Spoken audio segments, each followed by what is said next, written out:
An abusive man's best tricks don't even look like abuse at all, right? They look like love or interest, like somebody finally sees you for who you are.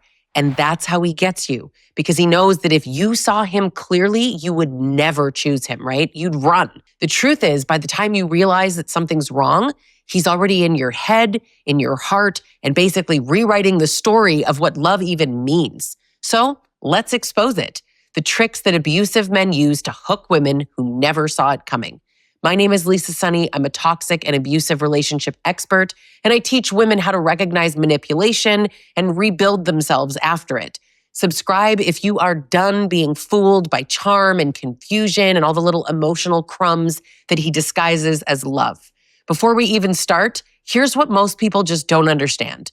Women don't miss the signs because they're weak or naive. You miss them because your brain is wired to trust what feels familiar, not what's healthy. You've been taught that love means patience and understanding and forgiveness. You've been told that relationships take work and that everyone has flaws, and that if you love someone enough, they'll change. Those beliefs become weapons in the hands of an abuser. He counts on you to just explain away his behavior. He uses your empathy as his cover. So he starts with mirroring. That's the first trick. He studies you. Every story you share, every value that you talk about, every little thing that you say that just lights up his radar. Now, before you know it, you're hearing your own words come back to you. You like hiking? Suddenly he's into nature. You love deep conversations? He's never met anyone like you who just really gets him. And you think it's fate, but it's data collection. This is the whole, oh, we're soulmates. Mirroring isn't bonding. It's a psychological trick to build instant trust. And men's dating coaches even teach this, right? They call it establishing connection, but they intentionally don't say the part where it's a fake connection, right? You feel emotionally seen, but what's actually happening is he's just creating this version of himself that's kind of custom built to fit you. And that's why so many women say he was perfect at the start. Yeah, because you trained him. Right? Without even knowing it, he's pretending. Now, the next trick is vulnerability. He's faking it. He opens up fast. He talks about how he was betrayed, how his ex was abusive, how his childhood was traumatic. And you think, wow, this man is so emotionally aware. He trusts me enough to be open with me. So you open up too. You share your pain. You bond over it. You start to feel safe. But what's really happening is he's using vulnerability as this kind of speed pass to get intimate with you. Real intimacy actually takes time. His doesn't, and it's strategic. By sharing pain early, he earns sympathy and he makes you lower your guard. Now, when he does something shady, you explain it away because he's been through a lot and you know that. It's emotional manipulation wrapped in some sob story. He plays the victim. That kind of vulnerability does two things at once, okay? Number one, it pulls you closer while teaching you what earns his sympathy. And you start thinking, I get him. I understand him in ways that other people didn't understand him. That's how he wants you to feel, right? Like you're special, you're chosen, you're safe. But it's also him gathering intel. The more you soothe him, the more you reveal what you need to feel secure. You're giving him the roadmap. And later, those same needs become the exact buttons that he's going to push to hurt you the most.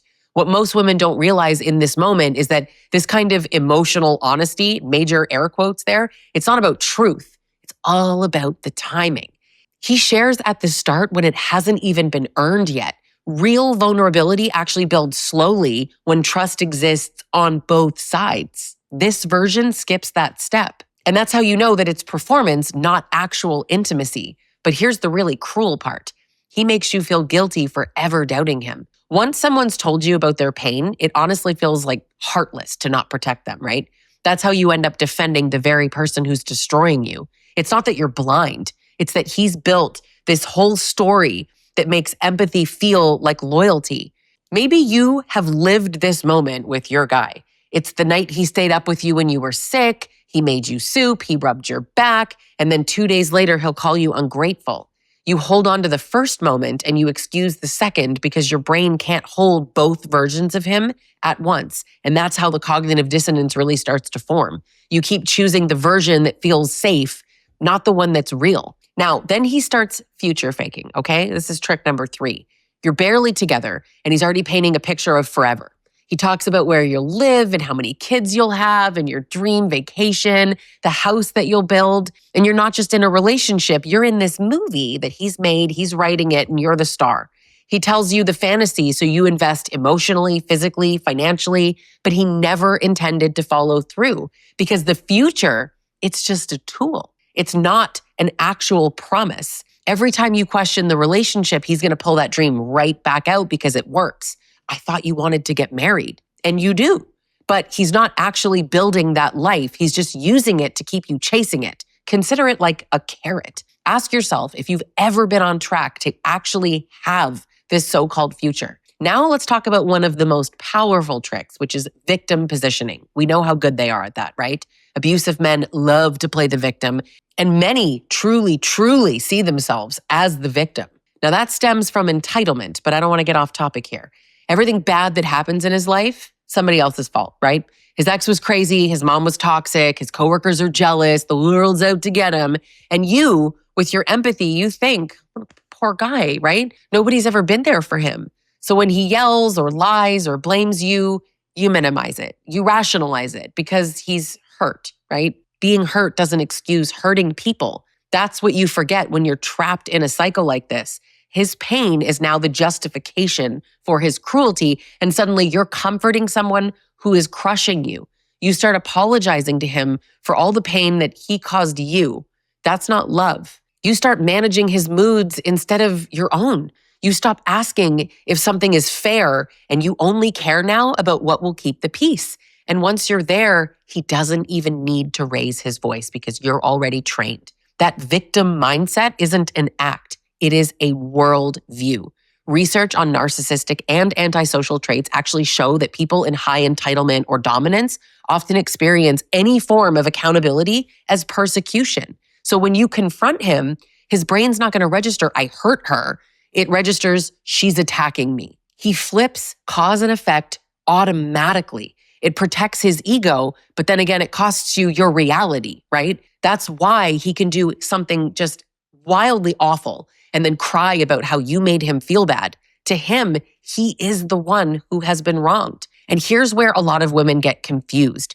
Insecurity isn't the same thing as abuse. Insecurity is human, obviously. It can make someone jealous or needy, but it doesn't make them cruel, right? Abuse isn't about fear of loss. It's about a need for dominance. That's why he doesn't change when you love him harder, because he doesn't want equality. He wants control. And when you finally get fed up, you try to pull away, he's going to hit you with kindness. Most often, he's going to start being kind, and it's strategic, intentional kindness. The charm returns, right? Or the text gets softer, the abuse sort of disappears temporarily, and it's just the absence of abuse, and that can also feel really good. He might send you a text like, I've been thinking about you, and he acts like the man that he was at the start, and you feel relief, not happiness, and that's important. I want you to note the distinction. Relief is the body's response to threat withdrawal. It's not love. It's your nervous system calming down. And basically, he knows this. Do you hear me? He knows this. He gives you just enough good to make the bad feel survivable. And that's really the push-pull of intermittent reinforcement. It's the same psychology that's used in addiction. You start craving the next good moment or the high, thinking that if you behave just right, you'll get it again. But you won't, because he controls when you feel safe. And that's not power at all, it's connection. He controls when you feel safe. That's power, not connection, not at all. Now, then there's the slowest, deadliest trick of them all, right? Subtle devaluation. It's not yelling, he's not hitting, he's not cheating yet. It's jokes at your expense, right? Little corrections. You really wearing that? Or relax, I'm just joking. You roll your eyes, but part of you feels smaller. He compares you to other women, right? You're not like my ex. She was actually good with money. These moments, they just break you piece by piece. It is death by 1,000 cuts. He knows not to go too far too soon, because if you realized how much it hurts, you might leave. So he makes sure that the harm is sort of deniable. You end up questioning your reactions more than his behavior. And that's exactly how he wants it. I want you to think for a second on how this has actually showed up in your relationship, because I bet you have seen this and felt this. Now, the thing that all these tricks really have in common is intent. None of it's accidental. None of it is because he doesn't know better. He knows exactly what he's doing. He builds trust first, then he weaponizes it, and he creates this emotional dependency, but it feels like intimacy, and it's not. You bond with him because your body responds to danger as attachment. That's what trauma bonding really is, right? Your nervous system confusing chaos for connection. And it's not love. It's not love. It's survival. And he knows that too. We tell ourselves, hey, he isn't smart enough, right? My guy's not smart enough. But this isn't actually about intelligence. Manipulation is sort of instinctive to him. It's not calculated like a business plan. It's how he survives emotionally. He has spent his whole life learning how to control instead of connect. So when he's charming and attentive or remorseful, it's not insight, it is strategy. He reads what works and then he repeats it. That's why you can't outlove, outsmart, or outheal him. You're playing a game. He's been practicing his entire life, and the only way to win is to stop playing. Now, the scary thing is how similar they all are, right? You could line up 10 women who've been through it, and they tell almost the same story word for word. I know because the stories are in my clients and in my comment sections. I see them all the time. The lines, the excuses, even the timing. It's like they all went to the same school. People joke like Narc University. Funny, right? They didn't, but they have learned the same system from culture that teaches men that they're entitled to women's empathy and time and forgiveness. And that's why it's not random. It's patterned, it's very predictable, and they've rehearsed it. Now, what makes this kind of abuse so dangerous is how invisible it is in the beginning, right? You're not falling for the bad guy. That's that stupid trope that those red pill guys want you to believe. You picked the bad guy. You're actually falling for your own reflection, for this version of him that kind of mirrors you, loves you, and validates you. The version that feels like home. And that's what makes it so hard to leave, because leaving him feels like losing yourself. But what you're actually losing is an illusion. And when you see that, you can finally stop asking yourself, why did I stay? And start asking, why did he need to lie to be loved? Now, the aftermath of all of this is so brutal because you question your judgment, but you're not questioning his behavior. Now, you start wondering if you were too sensitive, or too dramatic, or too broken, or too this, or too that to see it.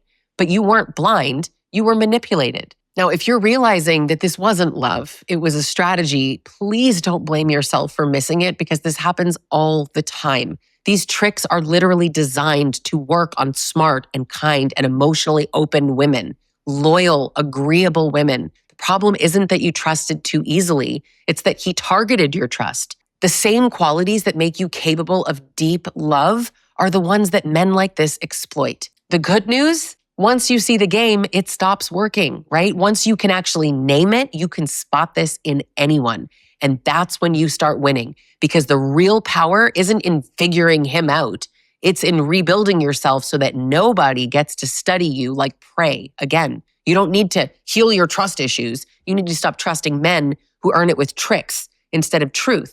You need to know what trust actually feels like and how to build that, how to let people in. And if you're ready to stop analyzing him and start focusing on you, on rebuilding your sense of self, your confidence, your freedom, you can work with me privately or join one of my group coaching programs where women heal from this exact kind of manipulation together. You'll actually learn to recognize these tricks for what they are and finally live without them. The link is in the description. And I want you to click subscribe, because the more you understand how abuse actually works, the harder it is for anyone to ever do it to you again.